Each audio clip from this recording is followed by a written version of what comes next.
I'm trying to eliminate that, just dissipate that huge myth that people think big trucks can't handle Australian tracks, but they can. Yeah. I just saw the Chevy down the road there. Kale did call it the arse eater, but the ram eater.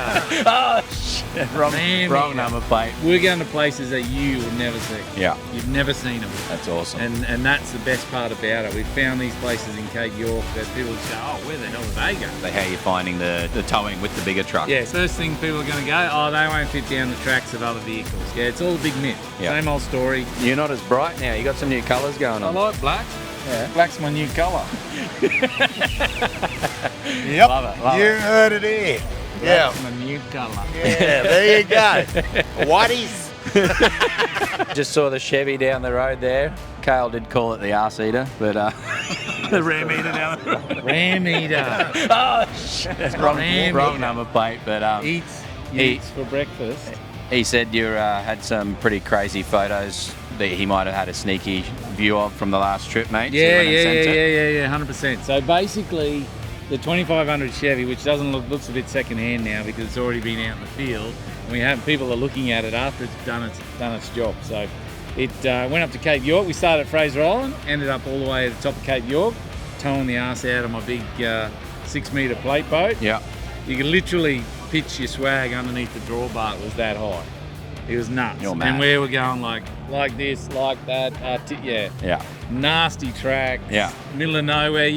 We're going to places that you will never see. Yeah. You've never seen them. That's awesome. And that's the best part about it. We've found these places in Cape York that people just go, oh, where the hell do they go? Yeah. And that's what I like. Cape York's like that. Yeah. No matter how many times I go there. Yeah. Like, I go 4 times a year.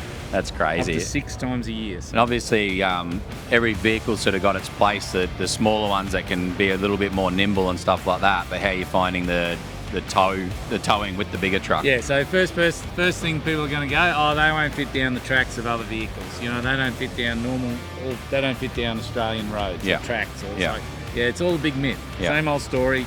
You know, we've got not only a big 2500 American truck. Yeah. I got a 7 metre plate boat on the back. And it's like, no. Nothing else to do it like that. Yeah. That's the thing, you know. Because we've had that experience over the years of towing big trailers into those tracks, you know, we know how to manoeuvre a vehicle to get through. And turning circles, not bad. Not much better. It's not even any worse than a 79, really. Exactly, that's the thing. So it's got the same sort of turning circle. Yeah. But you can carry so much more. You're in comfort. Yeah. You drop into a hole with a 37 and it feels like you're going off the edge of the gutter. Yeah. Whereas the smaller trucks, you know, they'll struggle in that hole. Yeah. So that's the thing. And then I think it's this big myth. I'm trying to eliminate that, just dissipate that huge myth that people think big trucks can't handle Australian tracks, but they can. Yeah.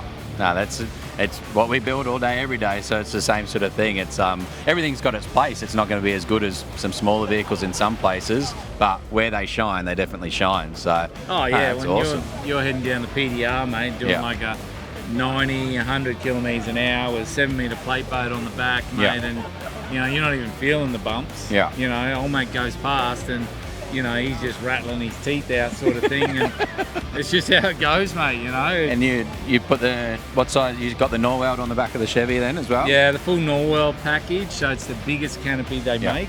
That's obviously they export that one to the States, obviously in a different configuration. But here in Australia, the big trucks are becoming so popular it's not funny. Yeah. And we've been tourists from day one. We're not track bashers, we're tourists. Yeah.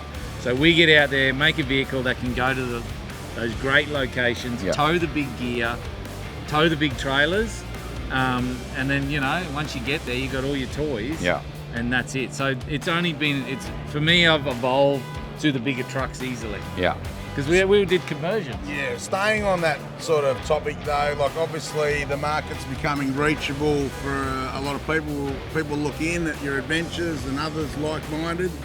So what would be like, say, 5 top pointers that you'd want to recommend to somebody that wanted to set something up like that to start heading on their adventure? So if you're going to do that big touring, you know, because everyone wants to do the lap. Yes, everyone wants to tow everything, and the older you get, the more comfort you want, right? Yes. So if you're going to set up, look, people go, oh, that's way out of reach of the normal person. Yeah, but when you're retiring, you know, you've worked your whole life, and then you've got your big super payout or whatever, and you got to go and spend it on some stuff.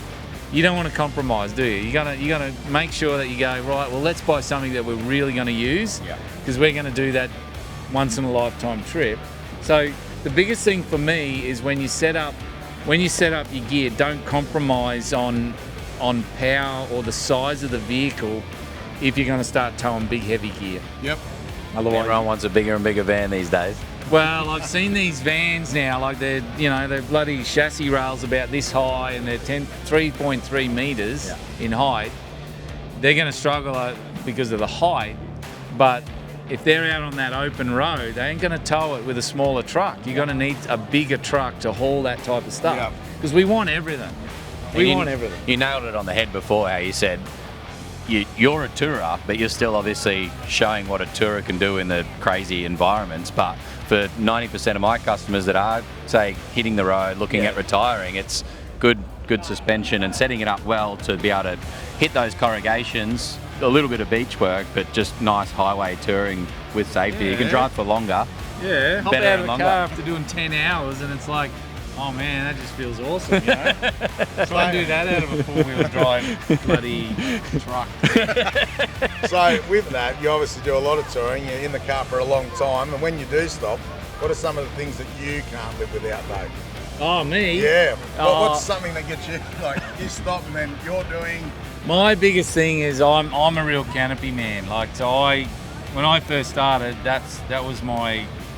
I first started in the back of a wagon, and I went to Canopy straight away. Yep. And by going to a Canopy, you got those luxuries, you know, like the fridge is there, the access to the, you know, to cooking and you know, dry foods and you know, like I got a lot of shit in my truck. I got a metal detector in my truck. I got rifles in my truck. You know, I got all the gear, fishing rods and lures and hunting gear. I got all that sort of stuff. I drag that along with me. Yep. So space is my biggest thing. So when I go away, when I build that truck, I actually not really, to a point, I'm not building it just for adventure. I'm building it for my travels. Yeah. So I'm picturing in my head, me, my family, in that truck, touring. I want to be comfortable. Yeah. And that's how I've set it up. You know, the All for Adventure gig, that's pretty cool, but I like to do shit when I'm not working. You know what I mean? I like to go into those places with my family. And I've done that from day dot. You know, my kids have been to Arnhem Land, Cape York many times. They go to Cape York every year for the last 10 years they've been to Cape York without fail. You know, they've been to Arnhem Land twice, they've been to Darwin, you know, they go, the only thing they haven't been is they haven't taken missus over to Kimberley. There you go. Looks like one you got to do then, eh? Yeah. That's all you haven't done. Yeah, the Kimberley. I don't think there's anyone more experienced in the industry than this bloke right here, Dave. Oh, look, I tend to agree, mate, you know. It was just exciting coming down to Melbourne to do the show, you know. Oh, fair enough. You kind of trumped us there. Yeah, fair enough.